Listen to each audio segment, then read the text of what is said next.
Essa censura, eis a nova criatura pela rua mais escura, brilhando mais que a luz do neon. Deixa isso fluir, irmão. Assalamualaikum warahmatullahi wabarakatuh.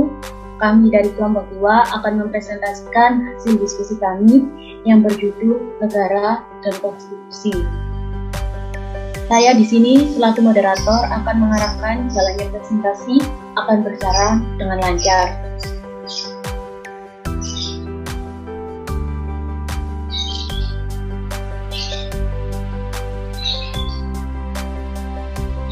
Di sini tertera nama anggota kelompok 2 dan juga dosen pengampu yang bernama Muhammad Junaidi SOS MSI.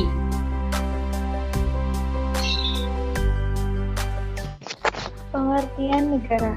Negara dalam bahasa Sanskerta, negari atau negara yang berarti wilayah, kota atau penguasa.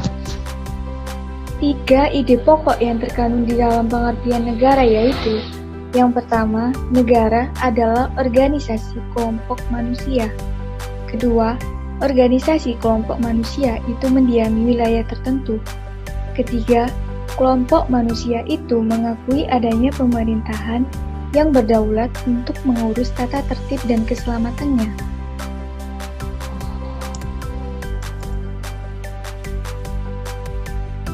Menurut para ahli, Roger F. Soltau, negara adalah alat agensi atau wewenang atau authority yang mengatur atau mengendalikan persoalan bersama atas masyarakat. George Jelin, negara adalah organisasi kekuasaan dari kelompok manusia yang telah berkediaman dalam wilayah tertentu. Miriam Budiarjo, negara adalah suatu daerah teritorial yang rakyatnya diperintah oleh sejumlah pejabat dan yang berhasil menuntut dari warga negaranya ketaatan pada peraturan perundang-undangannya melalui penguasaan atau kontrol monopolistis terhadap kekuasaan yang sah. Unsur-unsur negara. Rakyat dijumlah dengan wilayah, dijumlah dengan pemerintahan, dijumlah dengan kedaulatan, sama dengan bersifat konstitutif. Rakyat, unsur-unsur negara pertama yang harus dipenuhi adalah rakyat. Dalam hal ini, suatu negara harus memiliki masyarakat atau kumpulan individu yang hidup dan tinggal di suatu wilayah dalam negara tersebut. Wilayah. Selain rakyat, wilayah juga menjadi salah satu unsur-unsur negara yang tidak kalah penting. Di sini, suatu negara harus memiliki wilayah dengan batasan teritorial yang jelas. Dalam hal ini, diperlukan wilayah secara geografis, artinya wilayah yang mencakup bagian daratan, perairan, dan udara.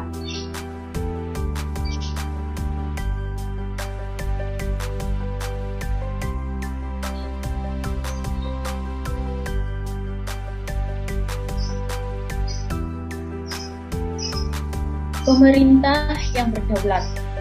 Unsur-unsur negara yang perlu diperhatikan berikutnya adalah pemerintah yang berdaulat. Pemerintah dapat diartikan sebagai lembaga legislatif yang bertugas membentuk undang-undang serta jajarannya. Selain itu, pemerintah juga dapat dimaknai sebagai keseluruhan lambang negara.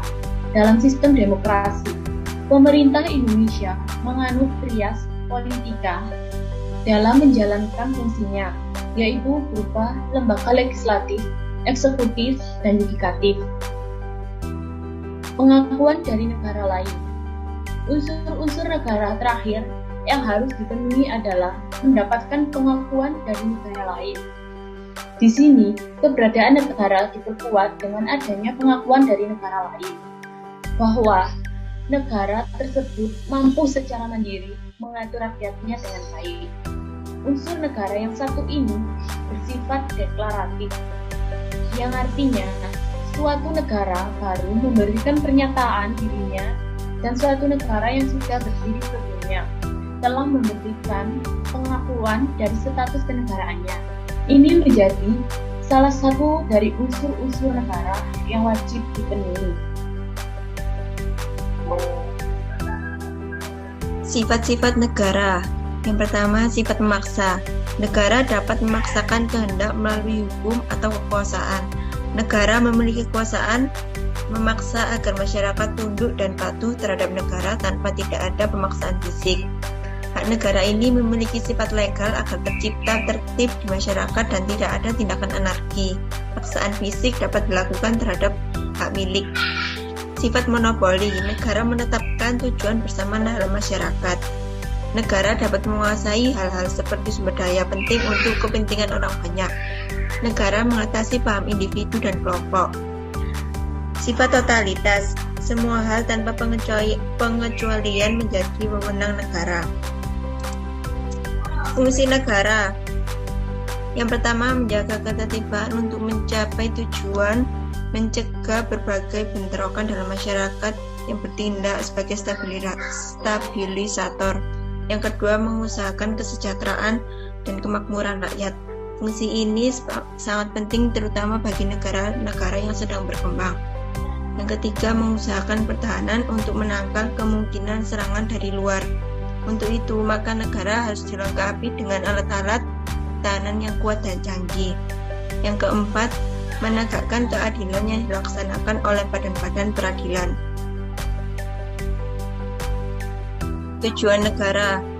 Yang pertama, memajukan kesejahteraan umum, mencerdaskan kehidupan bangsa, membentuk suatu pemerintahan yang melindungi segenap bangsa Indonesia dan seluruh tumpah darah Indonesia, ikut melaksanakan ketertiban dunia yang berdasarkan kemerdekaan, perdamaian abadi, dan keadilan sosial. Pengertian konstitusi. Keseluruhan sistem aturan yang menetapkan dan mengatur tata kehidupan kenegaraan melalui sistem pemerintahan negara dan tata hubungan secara timbal balik antara pemerintahan negara dan seorang yang berada di bawah pemerintahnya.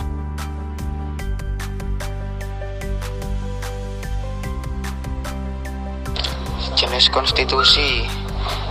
KJUR 1975 membagi konstitusi menjadi 4 jenis, yaitu sebagai berikut: konstitusi tertulis dan konstitusi tidak dalam bentuk tertulis adalah suatu konstitusi yang dituangkan dalam dokumen formal, sedangkan konstitusi yang bukan dalam bentuk tertulis adalah konstitusi yang tidak dituangkan dalam dokumen formal. Contohnya konstitusi yang berlaku di Inggris, Israel, dan New Zealand. 2. Konstitusi fleksibel dan konstitusi rigid. Konstitusi fleksibel bersifat elastis, diumumkan dan diubah dengan cara yang sama seperti undang-undang. Sedangkan konstitusi rigid mempunyai kedudukan dan derajat yang jauh lebih tinggi. Pengertian negara. Konstitusi derajat tinggi dan konstitusi tidak derajat tinggi. Konstitusi derajat tinggi adalah suatu konstitusi yang mempunyai kedudukan tertinggi dalam negara. Sedangkan konstitusi derajat tidak tinggi adalah suatu konstitusi yang tidak mempunyai kedudukan seperti derajat tinggi, sehingga persyaratan mengubah konstitusi ini tidak sulit mengubah konstitusi derajat tinggi, melainkan sama dengan pengubahan undang-undang. Konstitusi negara serikat dan negara kesatuan.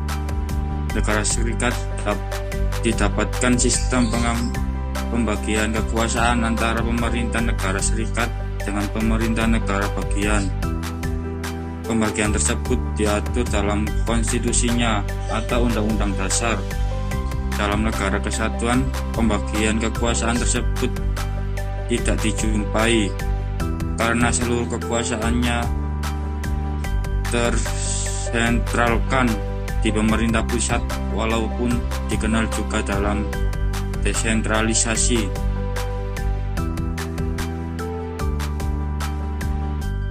Peranan konstitusi dalam kehidupan berbangsa dan bernegara. 1.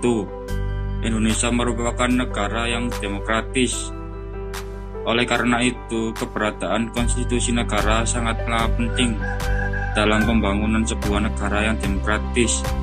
Mayoritas konstitusi yang demokratis itu lahir dari sebuah negara yang demokratis juga. konstitusi itu memiliki peranan penting dalam kehidupan berbangsa dan bernegara. Jika dalam sebuah negara itu tidak terdapat konstitusi, maka dikhawatirkan akan banyak tindakan yang sewenang-wenang dalam sebuah pemerintahan. 2. Konstitusi di negara Indonesia telah dikenal dengan istilah Undang-Undang Dasar. Namun sebagaimana kita telah ketahui, masyarakat dan pemerintah itu yang melanggar konstitusi dalam negara itu sendiri. Contoh besarnya dalam kehidupan yaitu seperti asap yang mengganggu akibat kebakaran hutan, yang mana hal tersebut itu berkaitan dengan Undang-Undang Pasal 28 ayat 1, yang ayat itu berbunyi, semua orang itu berhak hidup sejahtera baik secara lahir maupun batin. 3. Oleh karena itu, kita sebagai warga negara Indonesia harus menyadari dengan sepenuhnya tentang tugas dan kewajiban mereka tentang kehidupan dalam bernegara sesuai dengan Undang-Undang Dasar Republik Indonesia 1945. Contoh kasus pelanggaran konstitusi. Korupsi Hakim MK Patrialis Akbar. 1. Operasi penindakan KPK di awal tahun 2017 membuat publik terhenyak Hakim Mahkamah Konstitusi terjerat kasus korupsi di tengah harapan yang tinggi pada MK sebagai pengawal konstitusi. Yang kedua, saat itu Patrialis Akbar yang menjadi pesakitan setelah sebelumnya Hakim Konstitusi Akil Mokhtar juga ditangkap ketika 2013 silam. Patrialis diduga menerima suap terkait permohonan uji materi Undang-Undang Nomor 41 Tahun 2014 tentang peternakan dan kesehatan hewan. Dan yang ketiga, pada Juli 2017, perkara yang menjerat Patrialis disidangkan. Dia didakwa menerima hadiah berupa uang sejumlah $20.000, uang $20.000, uang $10.000 dan 4 juta. Selain itu, mantan politis PAN itu disebut menerima janji pemberian uang sebesar 2 miliar. Dalam dakwaan, Jaksa KPK menilai Patrialis menerima suap agar mempengaruhi putusan uji materi perkara nomor 129 Peraturan Undang-Undang 12 tahun 2016 pada September 2017. Patrialis difonis bersalah. Dia melakukan tindak pidana korupsi. Patrialis divonis 8 tahun penjara dan denda 300 juta, subsidiar 3 bulan kurungan. Ia sendiri menerima putusan tidak mengajukan banding.